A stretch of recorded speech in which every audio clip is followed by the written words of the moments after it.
लो बच्चों, चलिए प्रश्न को देखते हैं। तो दिया गया प्रश्न है कि कौन सा क्रिस्टल के लिए रिनाइन रिनाइन संपर्क वैध है। विकल्प ए है NaF, विकल्प बी है NaI, विकल्प सी है CsPr, विकल्प डी है KCl। तो हमें बताना है कि जो दिए गए विकल्प है इनमें क्रिस्टल में ऋणायन ऋणायन संपर्क किसमें वैध है, यानी कि संभव है। सबसे पहले हम क्या लिखेंगे, मुख्य अवधारणा। मुख्य अवधारणा, मुख्य अवधारणा क्या हो जाएगी कि क्रिस्टल में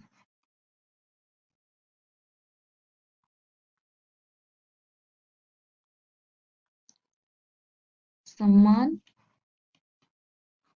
आयन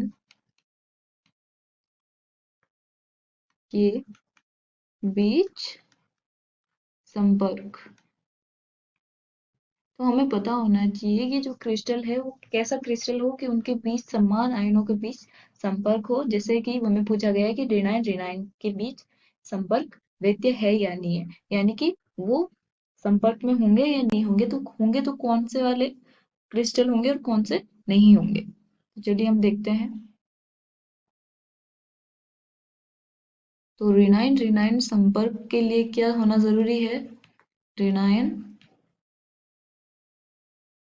ऋणायन संपर्क होने के लिए क्या जरूरी है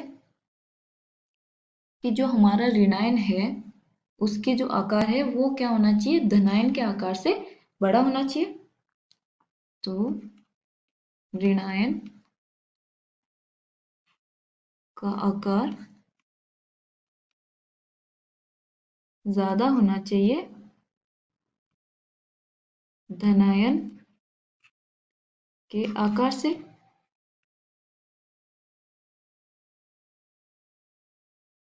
तो वो उसमें क्या होगा, हमारा ऋणायन ऋणायन संपर्क। तो अब हमें देखो विकल्प दिया गया है, उनमें से ए विकल्प का हमें चुनाव करना है। तो हम पहले विकल्प ए को देखते हैं। तो इसमें क्या दे रखा है, NaF। तो ये क्या है, Na+ और F माइनस बनाएंगे। परमाणु आकार इसमें Na+ का ज्यादा होगा F- से। ठीक है, तो हमें क्या चाहिए, ऋणायन का आकार ज्यादा चाहिए। तो यानी कि ए तो नहीं होगा। तो अब देखते हैं हमारा बी। तो बी क्या है, Ni Ni। तो इसमें क्या होगा, Na+I-। तो Na की जो त्रिज्या है वो क्या होगी, आयोडाइड से क्या होगी, छोटी होगी। तो त्रिज्या छोटी होगी तो आकार भी इसका छोटा होगा। और जो आयोडाइड है वो क्या है, हमारे आवर्त सारणी के 5वें आवर्त से और 17वें वर्ग के 17वें वर्ग और 5वें आवर्त से है ये। इसकी जो त्रिज्या होगी वो बहुत बड़ी होगी Na से, यानी कि Ni की जो त्रिज्या है वो ज्यादा होगी Na से। तो आकार भी क्या होगा, I का बड़ा होगा Na से। ठीक है, तो आकार बड़ा हुआ तो हमें क्या चाहिए था कि ऋणायन का आकार क्या होना चाहिए, धनायन के आकार से बड़ा।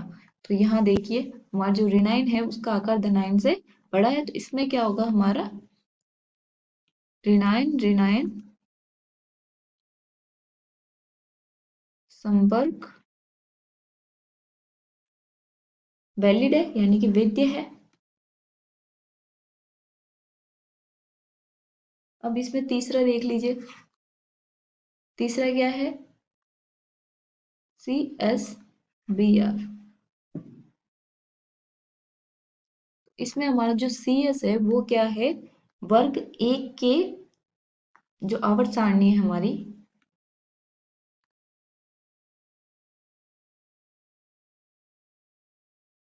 उसमें जो हमारा Cs है वो क्या है, वर्ग कौन सा है हमारा, एक और आवर्त वो कौन सा है? 6। तो इसकी जो त्रिज्या है वो, और जो हमारा बी आर है वो क्या हो जाएगा? वर्ग 17, और आवर्त कौन सा हो जाएगा? 14। तो हमें पता है कि आवर्त में हम ऊपर से नीचे जाते हैं तो क्या होती है? त्रिज्या बढ़ती है। त्रिज्या बढ़ेगी तो आकार भी बढ़ेगा।